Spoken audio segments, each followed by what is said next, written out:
It is a massive source of embarrassment to the United Nations that some governments with egregious human rights records sit on the UN Human Rights Council. We have also imposed tough, calibrated sanctions on the socialist Maduro regime in Venezuela, which has brought a once thriving nation to the brink of total collapse.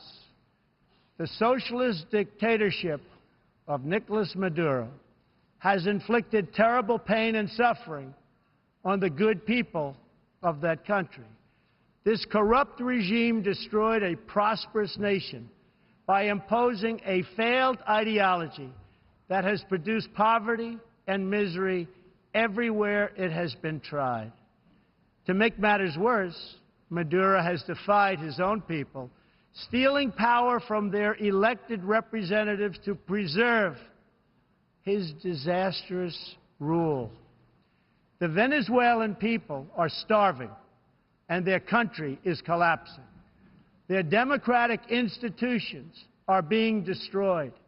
This situation is completely unacceptable, and we cannot stand by and watch. As a responsible neighbor and friend, we and all others have a goal.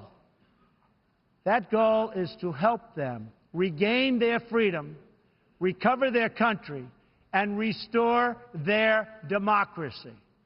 I would like to thank leaders in this room for condemning the regime and providing vital support to the Venezuelan people. The United States has taken important steps to hold the regime accountable.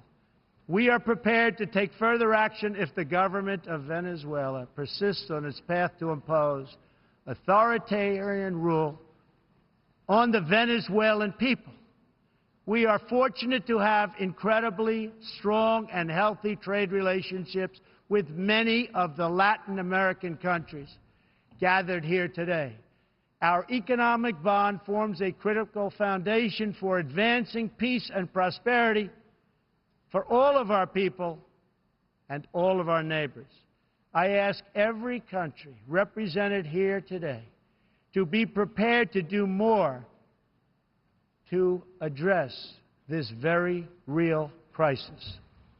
We call for the full restoration of democracy and political freedoms in Venezuela. The problem in Venezuela is not that socialism has been poorly implemented, but that socialism has been faithfully implemented. America stands with every person living under a brutal regime.